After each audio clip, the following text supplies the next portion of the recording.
Good morning mga brothers! Welcome sa ating latest Morning. episode. Eric Arumin po, kasama ko si Coach Mark Kalumba at si Ryan Molina. Magandang umaga sa inyo mga sirs. Good morning. Magandang umaga. Yan, Coach Mark, mukhang maganda yung background mo. Si Coach Mark wala po sa Pilipinas ngayon. Nasa Republic of Bacolod to. Ako, I mean Negros Occidental. Negros. Mount Canlaon medyo umuusok eh. Hindi naman siya kita dito. Oo. Pero nagbabadya. Nagbabadya. Coach, home of the Negros Slashers yan. Tama ba? Home of the Negros Slashers is UNOR, University of Negros Occidental, Recoletos. UNOR. Maganda ang ano dyan, court dyan. Nakakuha ka ba ng court nung Sunday? Wala, pare. Dumating ko hapon, wala na akong kilala. Ayos yan. Okay. Gaano ka katagal dyan, Coach? I'm flying back to Manila tomorrow. Tomorrow? Napaka-short ng visit. I am sure ocular inspection? Yeah, 50% of the job is done. Yung full turnover sa December, mas matagal ako dun. Okay. Coach, i-promote mo na kasi I'm sure magre-recruit kayo dyan sa Bacolod. Go ahead. Yes. To all people in Bacolod and neighboring municipalities and cities, Intellogics is in town. Yan. We are located at the Robinson Cybergate Building 2. So from the Robinson's Mall, may bagong building po dun sa likod. That's where we are located at the 5th floor, and we expect commercial operations in January 2025. Yan. There, yeah. Yan. Good luck, Coach Mark. I'm sure uusbong yung business niyo na dyan. Ay, oo. Yeah. Yan. Oo. Okay. Sige, pabati muna tayo since dyan tayo. Coach Mark, sige na. Ikaw na mauna. Suki natin si Paring Jet. Kumusta? Jet? Hope you're still enjoying our sessions. We find it very insightful. Junie, regular din natin yan. So, thank you for patronizing our podcast. Salamat. Natin sa Intellogics, as well as yung mga kasamahan natin sa Palawan and Baguio City. Thank you for tuning in. Kahit na bumabagyo, salamat. Pinapakinggan nyo kami sa inyong Spotify. Thank you very much. Thank you. Ang araw dito eh. Dito sa Manila, umaaraw na rin eh. So, pero may paparating na dalawa pa ba? Bagyo na naman. Yan. Dating ng dating, ano? Kaya nga, mga kabarkada yan eh. Okay, paring Ryan, ikaw, mga pabati mo muna. Ayun, unahin natin si paring Terence. Thank you for continuously listening to our Sana podcast. Magaling ka na, Terence.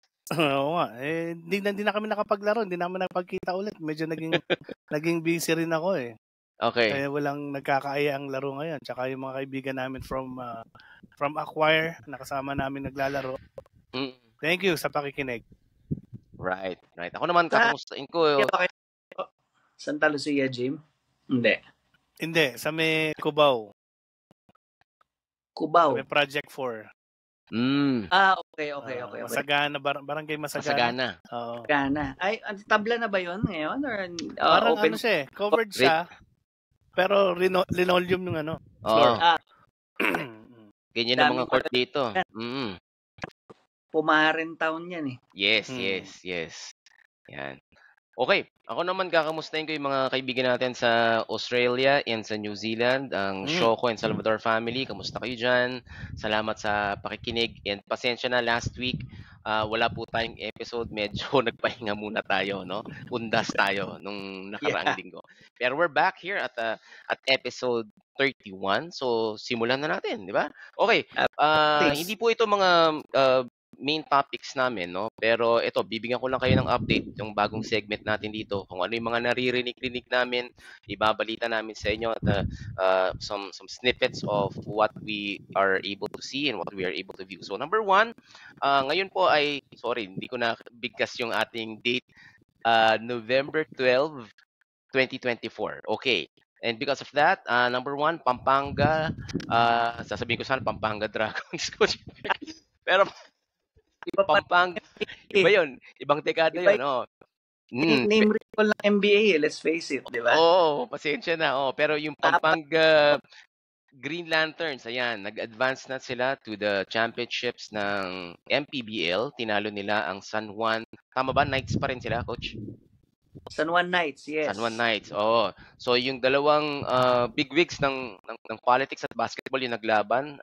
Senator Jingo Estrada ng San Juan ang nagko-coach sa San Juan Knights at si Governor Delta Pineda naman sa Pampanga. So nag-advance na po yung Pampanga and then pinaglalabanan na lang yung South Division which is between Batangas and Quezon Huskers. Yan. So good luck. Since tapos na yung PBA, baka yan naman ang ating panoorin at pagtuunan ng pansin. Okay, and then this morning lang, very hot, no? Yung Gilas natin is preparing for the Asia Cup qualifiers. This is going to happen here in Manila.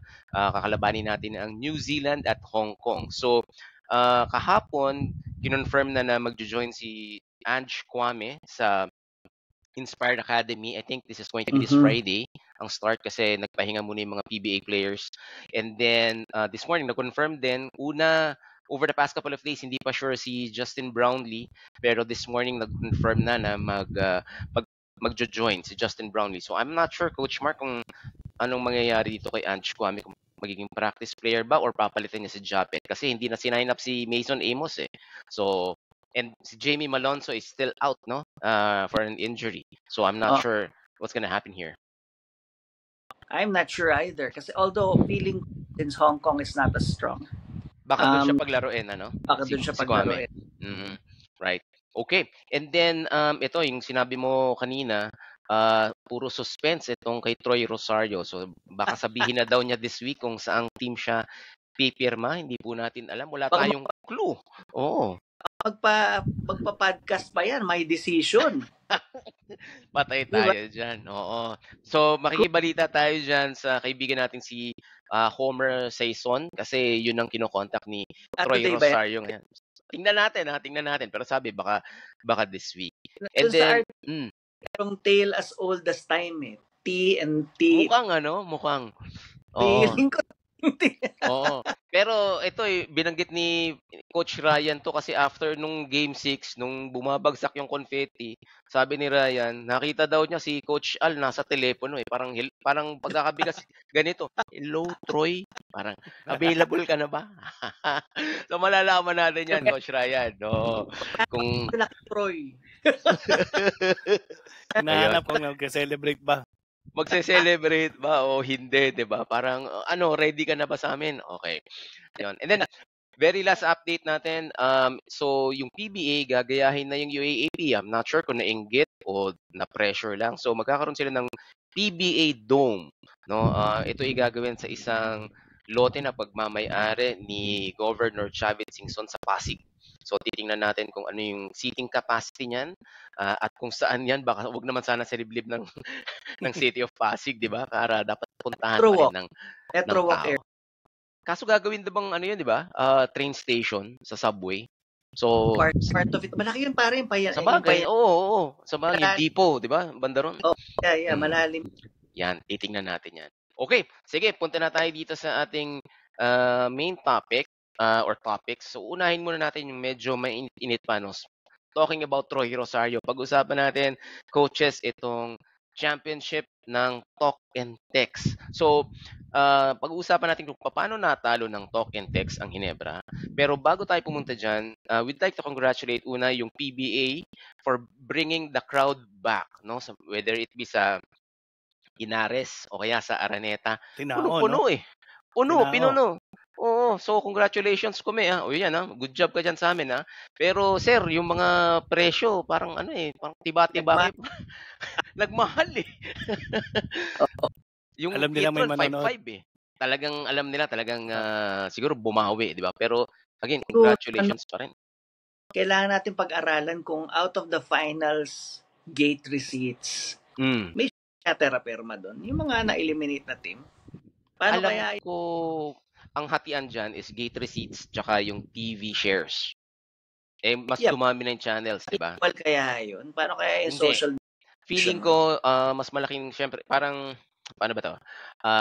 Percentage, totaling again, 100%. So, yung pinakamalaking chunk, champion, tapos second runner-up, gano'n. So, di ganun din. Placing. Habang terapirma dun sa pondo na yun, kung nasa tail. Risk and reward naman yun, They have to perform. Tama. To earn more. Tama. At kumikita pa din, 'di ba, kahit papaano. Anyway, second place kahit papaano, 'di ba? But okay, sir, ito pag-usapan na natin ng natalo ng talk and text ang Hinebra. Coach Ryan, between the two imports, no, Brownlee and RHJ, match ba o talagang medyo tumatanda na lang si Justin Brownlee? Ako ba? Sige, muna na ako. Yes, coach. Ang akin kasi dyan, nakita ko naman yung nangyari sa kanila is nagawa nila yung mga plays nila. It just happened na hindi nako-convert sa basket, sa points. Pero nandun lahat yung mga kung ano yung ginagawa ni Brownlee, kung ano yung ginagawa ng Scotty Thompson at ng iba pang players like sila Jape.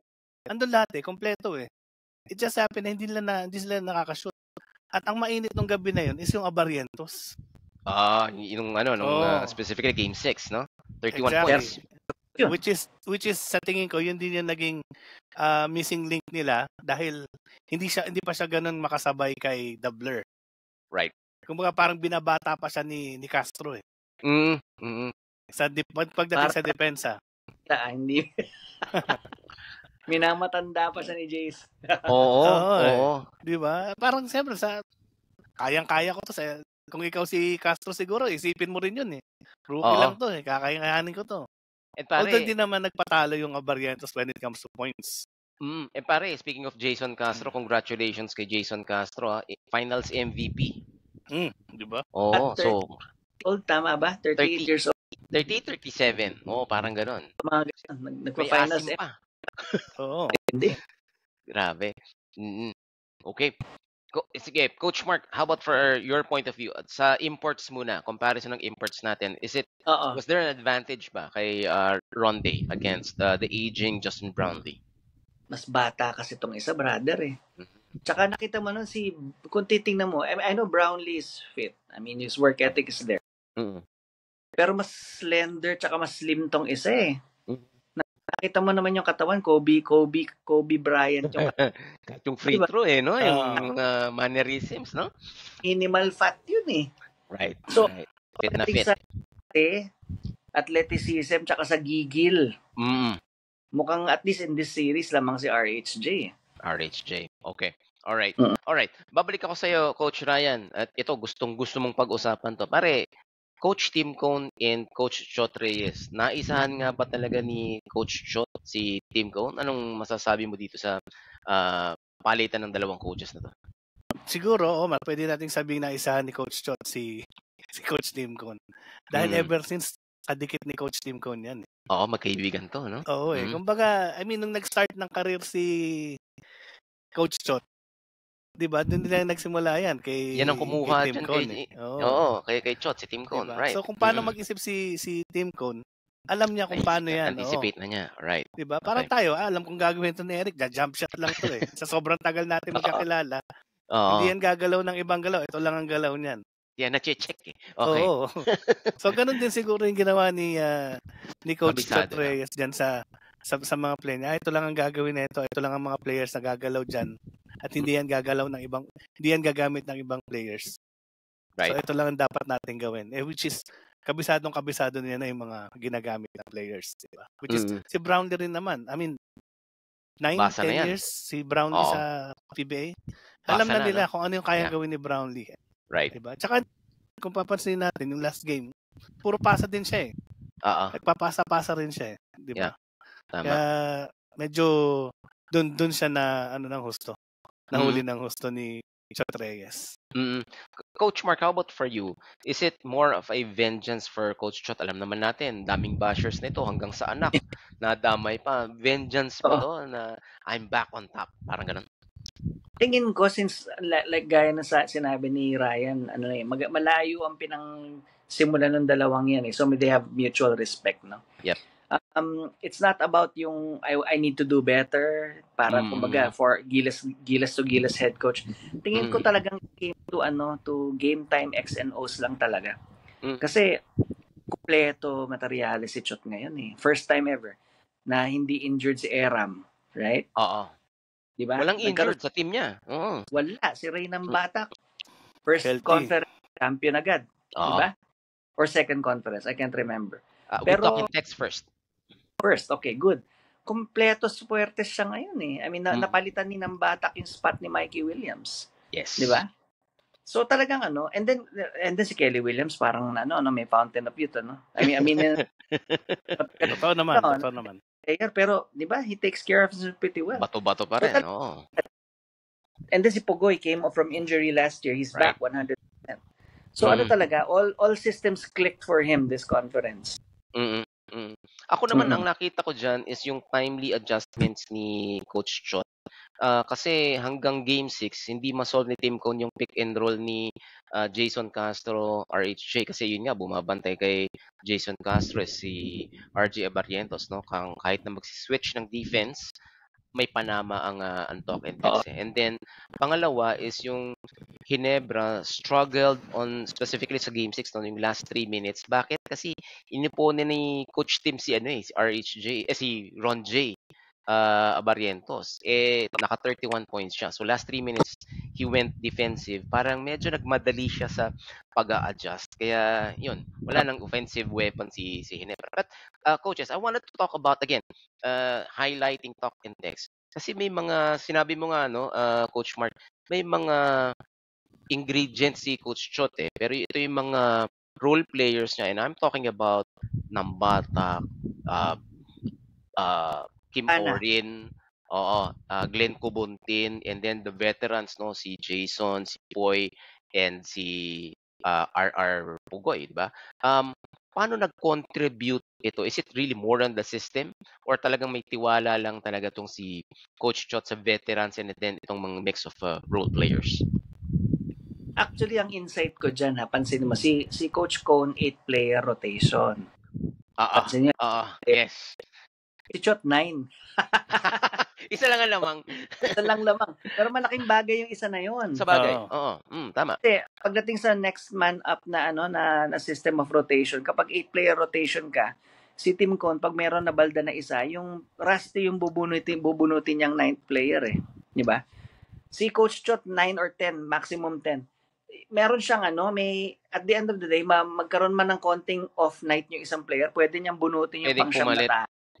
Oo. At mas nakakapahinga, di ba? Kahit na 9 yan. Umiikot. Kahit na actually, hindi pa nga pahinga masyado kasi 48 minutes nilalaro ni RHJ. Oo. Nagagalit nung pinalitan no? Oo. Kaya niya. Nai-spread niya yung minuto ng local team. And then, sa bagay.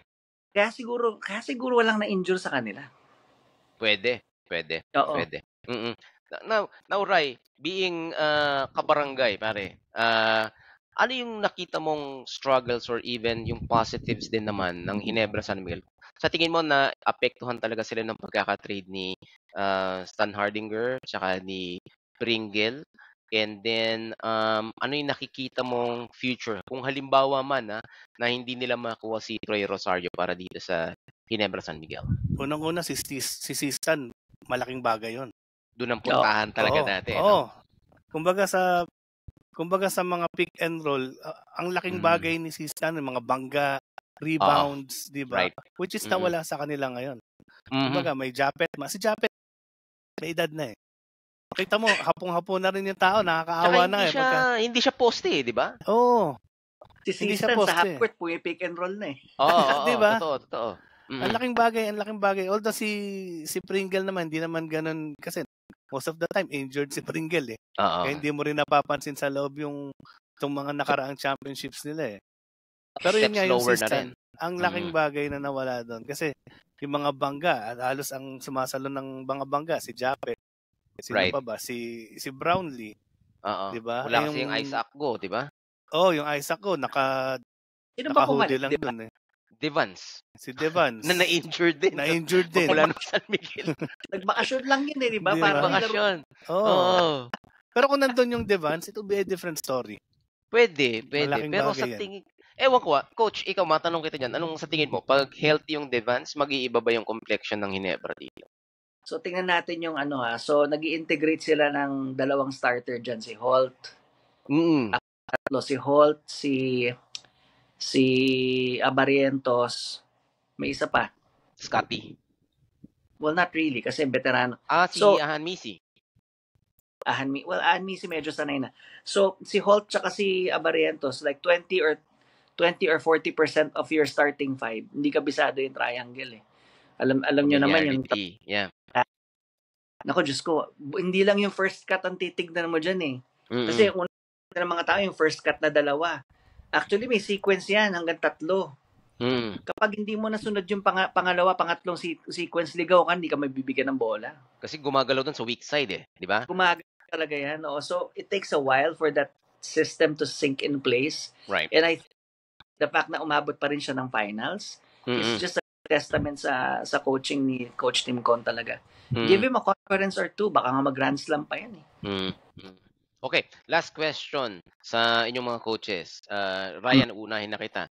Sa tingin mo ba yung both Talk and Text and Ginebra going into this no height limit conference, kailangan ba nilang i-keep si RHJ at si Justin Brownlee?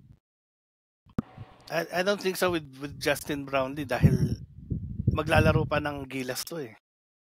Kawawa naman. Na to. Oo, baka iba naman. Hapong-hapo na. Baka pwedeng kumuha na kayo ng iba, Ginebra, San Miguel. Pero yung sa Talk and Text, I think they'll stick with RHJ dahil maganda naman yung performance niya eh. Why fix if it ain't broken, di ba?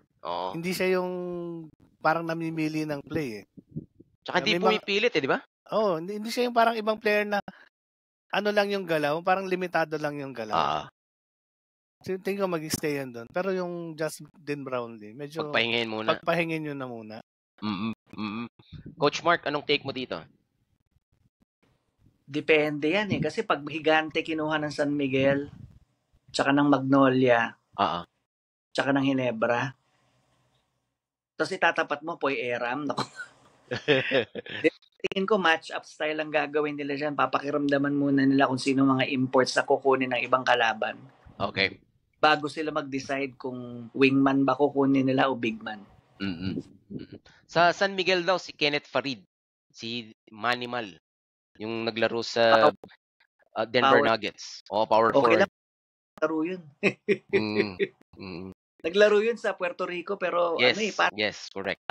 Subpar daw yung performance yun. Humina na dahil sa injury. So, defensive stopper ang kinuha nila. Malamang big man defender lang yan. Papahinga si Junmar. Papahinga si Junmar. Right. Tsaka si Junmar din is lalaro din ng Gilas, di ba? Junmar, maglalaro din si Junmar sa Gilas. So, pwede. Di ba? Ako, coach, sa tingin ko yung sa Talk and Text, okay na ako kay RHJ. Sa Ginebra, nabigyan mo ko ng idea kasi naglalaroon ko yung isip ko kaninang umaga. Maglalaro si Brownlee sa Gilas. Pinasali mo si Kwame. Baka kunin ng Ginebra si Kwame. And then, nilagay dun sa Inspired Academy para ganito ang triangle Para ma-ready kasi pagpapangin mo natin si Brownlee, di ba? Maaari. Hindi natin alam. Okay. So again, congratulations sa Talk and Text at sa Barangay Ginebra. Mas lalong-lalo na sa mga PBA fans, no? Umabot ng Game 6. Lahat tayo napasaya. Yung mga nanood sa Araneta, tsaka sa live stream, sa TV. Ayan, I'm sure na masayang-masaya kayo. May live stream? Meron, coach. Hindi, coach, sa Facebook. Tsaka sa Facebook, manood ka lang dyan. Marami. Yan. Okay, punta na tayo sa second topic natin. Ito, masyadong mainit to. Coach Mark, salamat kasi ikaw yung nagsabi sa amin ito, no? KQ sa ligang labas. Yan. Nung Sunday, in-interview na si KQ kasi naglaro daw siya sa isang ligang labas. Ang bayad daw sa kanya sa game na yon is 250,000 pesos for that game alone. Mas malaki pa sa sweldo ko nung araw. Oo. Ngayon, coach, ito coaches kasi tinignan ko yung sa UAAP rules, no? So pinapayagan pala to ng UAAP, no? As long as na may blessing ng school. I wanted to get your thoughts about this, specifically on the LaSalle community, no? And ikaw being a player, anong tingin nyo dito? Talagang pwede to at papayagan nyo ba to? Anong tingin nyo dito? Coach Mark, unahin na kita dahil sa'yo galing tong balita na to. Oo nga, kasi nagulat din ako, UAAP pa among the collegiate leagues, di ba? Pinakamahigpit yan eh. Yes. Yes. Pa- Oo. player rules and whatnot eh. And then all of a sudden, nung nagkaroon ng pandemic, I think there was a time na they softened the rules after the pandemic sa bubble, and then di ba nagkaroon ng isang taon na dalawang conferences ang UAAP eh. Right. Feeling ko nakalimutan nilang ibalik. Mm. Nakalimutan nilang ibalik yung rules. So ngayon, ang nangyayari sila Kian Baklaan, nagpapanalayan, they play outside, they get invited. And Right. even KQ invited. So very popular guest. In fact, sa December, balita ako maglalaro daw yan sa Santa Maria, Bulacan. Nako. Maliban na lang kung maabutan na siya ng change rules ulit, no? Right. Pero I right. was kind of surprised also. Now, if it's a good thing for the player, maybe, kasi it's extra income eh. Ang problema dyan is, you expose yourself to injuries. Yes. Naintindihan ko naman, alam ko, Lasal insured yung mga players niya, may HMO yung mga yan eh. So, still, I mean, if you are member of the Lasal community and you support the team, concerned ka. Sa labas yan, nako. Oo. Right. Medyo, tingin ko dapat, as early as now, the UAAP rethinks that rule. Yes. And back in place. Put it back in place. Yeah. Yes. Okay. Thanks, Coach. Coach Ryan, ikaw naman tatanungin ko on a player's perspective, no? Pero bago tayo pumunta doon at hingin ko yung opinion mo doon sa perspective ni KQ. Pare, ikaw marami kang nilalaro ang liga eh, 'di ba? Iba't ibang tao, iba't ibang rules. Pare, ano yung experience na yan, no? Sa paglalaro ng iba't ibang liga? Kailangan ba magaling ka makisama? Kailangan ba pakita mo kaagad na magaling ka, ganon? Depende sa age. I mean, nung bata tayo, simulan natin nung bata tayo. Alam mo naman sige, yun. Sige. Kasabay tayo dyan halos eh. Oo. Dapat nung bata ka, teenager ka, kailangan pagdating mo sa court, pakita mo na magaling ka. Ready ka na. Diba? Na anytime na tapikin ka ng coach mo, ready kang mag-deliver. Diba? Pero yung liga na ngayon na sinasalihan ko, lahat dapat meron ka na eh. Pakikisama, respeto, diba? At syempre, yung laro mo, dapat ganun ka pa rin. Hindi ka pa rin yung nangangapa pa pagdating mo sa court, nasa loob ka na, laro na. Tsaka ka palang magpapainit. Magwa-warm up. Oo. A-game ka agad. Totoo. Lalo na ngayon sa mga nasasalihan ko ngayon. Hindi naman, kumbaga yung mga nakaka-team ko, hindi joke eh. Hindi sila yung for papawis lang. Ako na yun eh, yung papawis lang eh. Oo, lahat competitive, athletic. Oo, lahat. Totoo.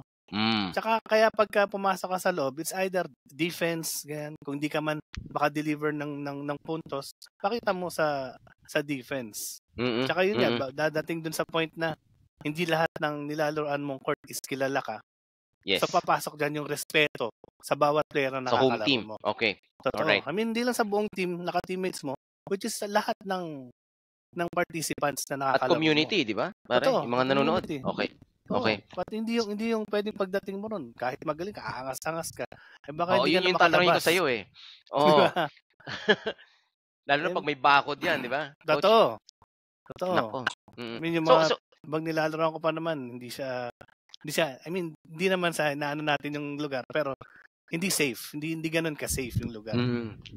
Diba? Kahit natapat ng barangay hall yan, pare. Hindi safe. Kahit na. Oo, okay. Dapat may respeto ka pa rin.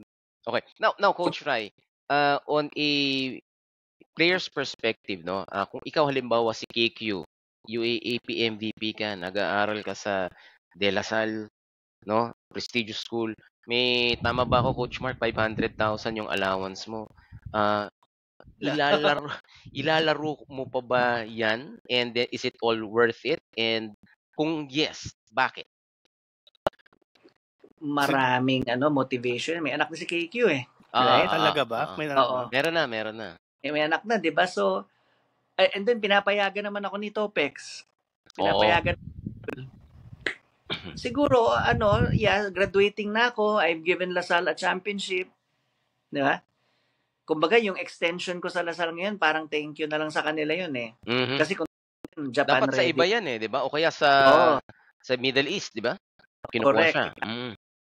So I think he's just enjoying his last year with Lasal until he becomes like truly professional after the collegiate league.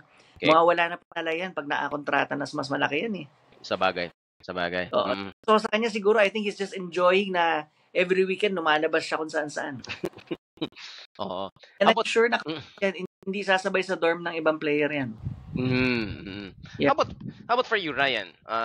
Halimbawa, kung ikaw si KQ, pare, papatulad mo ba yung mga ganito? Depende syempre. Gusto niyo ako maglaro dyan, bigyan niyo ako ng bodyguard.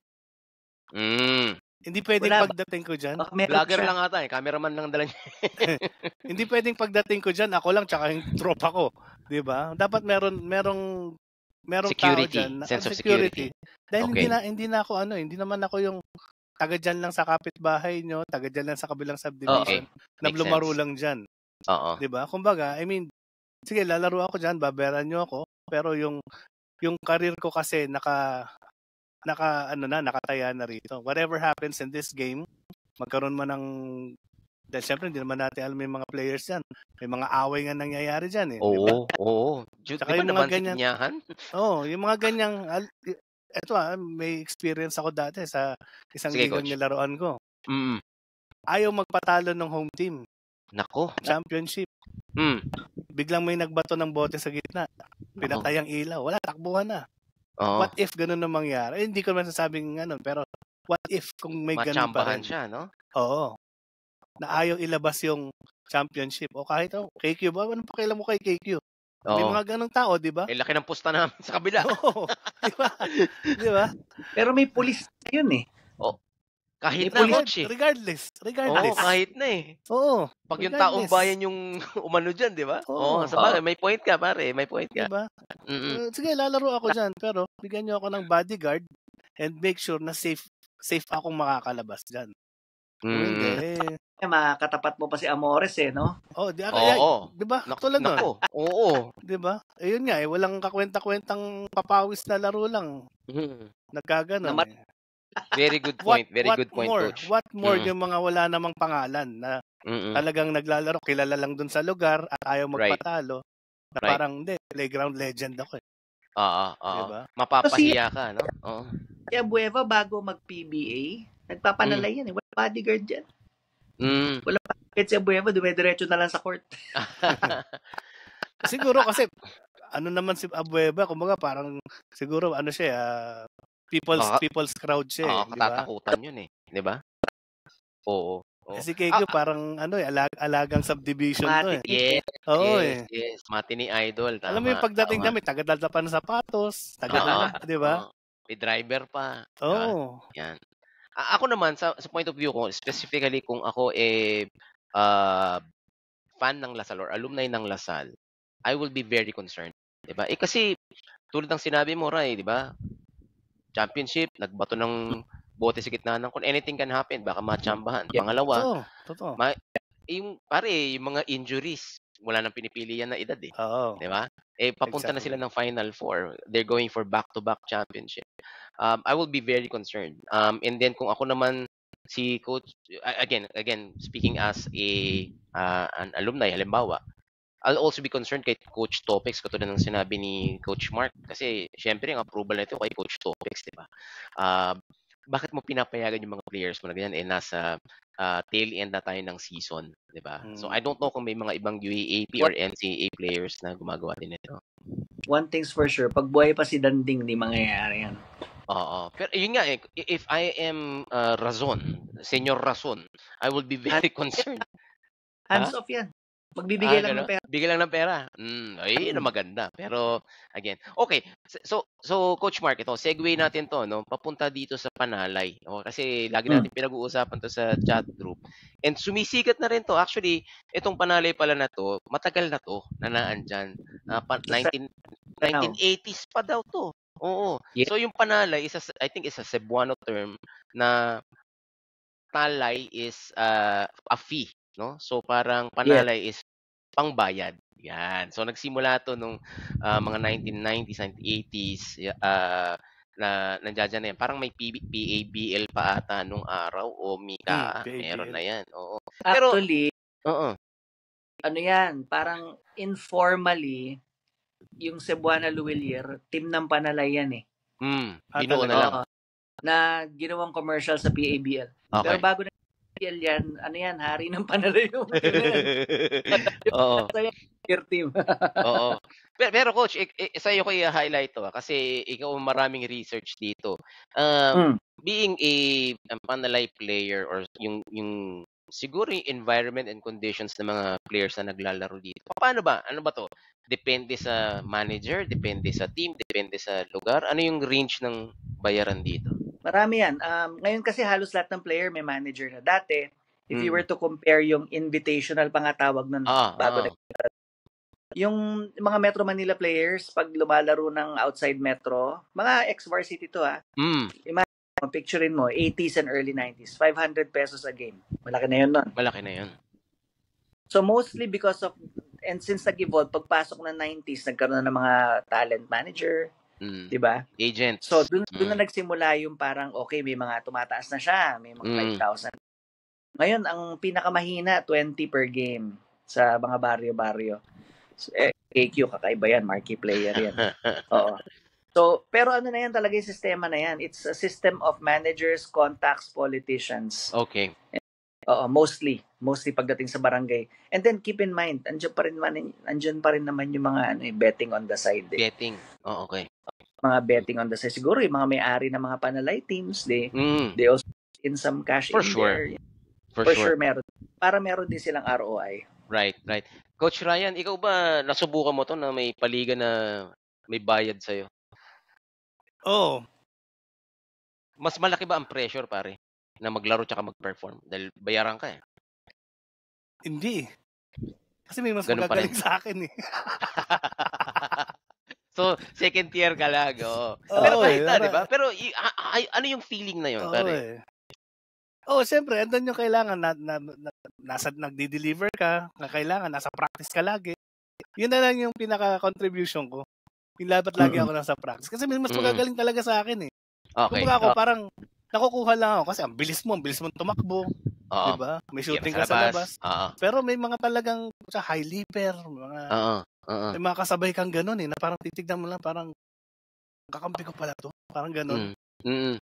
Kasi ikaw, syempre, yung pressure sa'yo is hindi na ganun kabigat. Okay. Kasi ipapasok ka lang naman nila pagka, Ryan, kailangan ng shooter sa loob.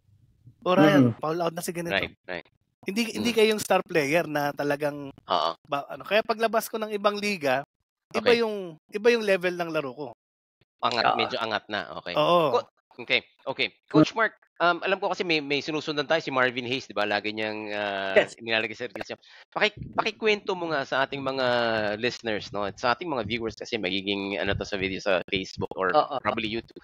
Ano ba yung buhay nila once na nandoon sila sa, let's say, training camp papunta ng tournament? Hotel, aircon, ganyan ba? Yeah, so thank you kung gustong sumubaybay kay Marvin Hayes, medyo popular na siya sa ngayon, sa Reels ngayon, TikTok, And thank you, Marvin Hayes, for sharing your story. May regular team siya, di ba? MPBL. May MPBL team siya. Yes. Yung basic foundational salary niya, doon niya nakukuha. Pero, hindi naman everyday may MPBL game. So, on his free time, tumatanggap siya ng mga invitational sa weekends, ganun mostly. And suki siya ng CM Farms. So, doon niya sinishare yung kwento niya. Yes, sagot yan. Accommodation, sagot yan. Pati pagkain. A few practice sessions, and then laro na. Okay. And then, kadalasan yung mga paliga nila, 1 weekend tournament lang yan. Parang, ang bilis. Parang, mabilis. May champion agad. Invitational ka. So, minsan, binobroadcast niya yung payout nila, na kapag nagcha-champion ka times 2. Times 3 minsan. Commercial aspect niyan, for the player, ha? Okay. Pagpalagay mo ng 20,000 pesos a game. So, may base pay ka na 50,000, for example, sa MPBL. And then, may invitation ka ng kahit siguro 4 na beses lang sa isang buwan. O di may plus 80,000 ka na sa Panalay. Okay. Diba? Halos, na rin yun. Double the PBA minimum na rin yun. Oo. Kasi yung PBA minimum, 70,000, di ba? I mean, or ang dami pang bawal. Pwede magpanalay. Under the table. So, tingin ko, favorable sa kanya kasi he's a family man, no longer in the PBA.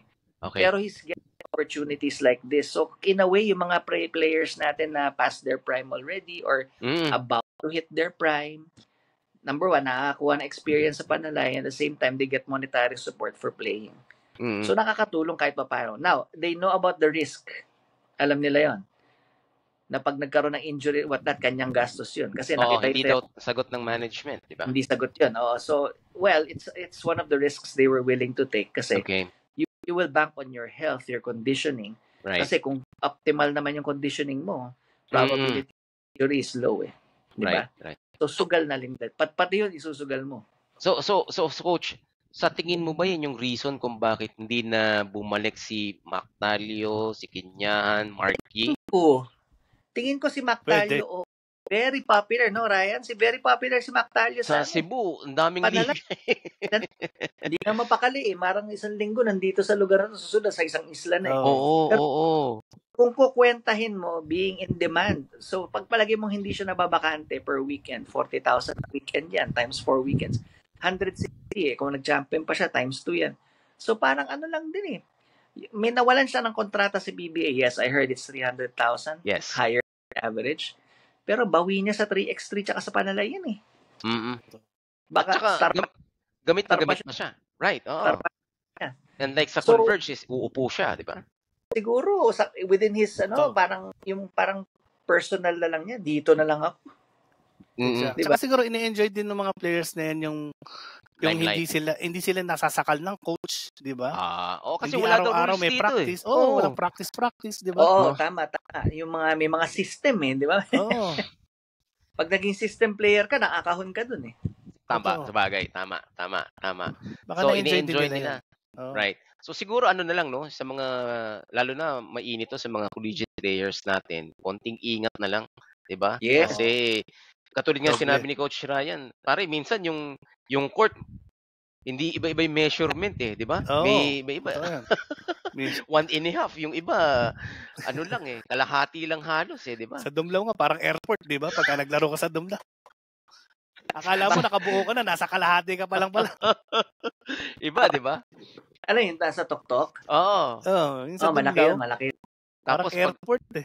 Kaya tuloy, pag pumunta ka ng Santa Lucia, gamay mo na yung takbuhan, di ba? Pero same size lang yun, malawak lang ang Dumlao. Malawak lang yung... Feeling ko. Ewan ko Feeling. Ito, last question ko sa inyo, mga coaches, no? Nagbabago ba yung laro ninyo kung kayo nasa semento o nasa tabla? Or ano yung bago ngayon, Coach? Taraflex ba? Na flooring? Oo, nakalimutan ko na pangalan. Yung parang sa RFM nung araw, di ba? Yung, di ba, dalawa yun? Isang goma, tsaka isang kahoy. Nagbabago ba yung tingin nyo, yung galaw nyo sa court? Unahin na kita, Coach. Okay. Oo, hindi sa floor eh. Nagbabago ako sa ring. Sa ring. Kasi pang ring, maluwag yung snapback, yung iba matigas. Iba matigas yung board, yung iba may gumaganon. Depende sa fiberglass. Mas mahirap timplahin yung kaysa yung sahig. Okay. Ikaw, Ryan? Siguro the same din kay Coach Coach Mark. Kasi yung floor wala namang sa akin, epekto sa akin eh. Hindi naman ako high leaper na para maramdaman yung landing mo diba? Asa takbo lang ako tsaka fast break lang, di ba? Kasi yung shooting niya, syempre, kung yun ang laro ko, kumbaga sa player ako, hooper ako eh. Perimeter, 3 points, ganun lang yung mga laro ko eh. Doon magkakatalo dahil may mga ring na walang awa, di ba? Yes. Di ba? Yung pagtira mo, kapis ka agad. Sa usual, pagbago. Di ba? Sa usual na nilaruan mo, may awa, di ba? Tama. Pag bagong gawa yung gym, nakakainis yan, walang awa yan. Matigas diba? Pagka yung board, walang kapit, makikita mo yung mga usual na boarding mo, na bank shot mo, napasok na dapat. Pag dito sa ring na to, sa board na to, Hindi Akala mo ko dati yung Dumlao, kahoy yung yung pala, puti lang yun, pero... Fiberglass, Fiberglass. Sa akin mas nag-iingat ako sa sa semento. Siguro dahil ito nga yung sa bali ko dito, 'di ba? Nangyari yan sa Valle Verde. So semento na madulas, no. Unlike sa kahoy, pwede kang pwede kang kumuha ng charge eh. unlimited, 'di ba? Sarap ng bagsak mo, di ba? So, I don't know. Pero yun nga, mas prone lang siguro yung semento, 'di ba? Kahit na ano yung tawag doon, Coach Mark, yung semento niya may pintura na makapit. Rubber Rubberized. flooring. Rubber paint. Rubberized. Oo, kahit na ganun, syempre pag bumagsak ka, dali Sakit pa rin yan eh. Sakit pa rin yan. pa rin yan. Kaya yun, konting ingat lang tayo sa mga Oo. manlalaro natin sa Panalay. Yan. Hindi lang ayan, sa ano yan, sa southern part ng Pilipinas. Meron na rin dito sa Batangas. Pare, Yan. Coach Ryan, di ba? Kahit sa Metro Manila, meron na rin ganyan eh. Di ba? Pero hindi lang ganun kalaki yung bigayan. Unlike sa mga probinsya. And again, we'd also like Depende to... rin sa player siguro. Oo. Like to reach out to Coach Marvin Hayes, no? Salamat sa pag-share. Yeah. May mga iba na rin, Coach, sa CM Farms na video na rin at sinishare yung buhay nila. Si Marky, bagong pirma. 'Di ba? So lalaban ata sila ngayong Sabado kung di ako nagkakamali. Grabe, no? I mean, Tanjo ka na, may Marvin Hayes ka, may Marky ka pa. Paano ka pa makakatira doon? Kaya lagi nagcha-champion di ba? At tiba-tiba naman yung mga players ng CM Farm. So, congratulations. Okay. Wow. Time is up na naman tayo, mga brothers. Again, maraming salamat po sa mga nakinig sa amin. Sana napasaya namin kayo sa aming pagbabalik after a 1-week-long break. Yan, and hope you can also give us a 5-star rating dito sa Spotify and follow us on our Facebook posts. Yan. So again, kami po ang The Backdoor Play. Ito po ang episode 31, telling you na sabi nga ni Coach Ryan, laro lang ng laro. Coach Mark, Exactly. mag-iingat ka dyan sa Bacolod. Have a safe flight this week. And Coach Ryan, alam ko marami kang ligang sasalihan, pare, pakondisyon ng pakondisyon. Maraming laro salamat. Lang ng laro. Hanggat kaya tumakbo. Oo. Times 2 yung takbo niya. Okay. Lang laro. Maraming salamat, guys. Thank you and have a great morning, great week ahead. Thanks, guys. Okay. Happy listening.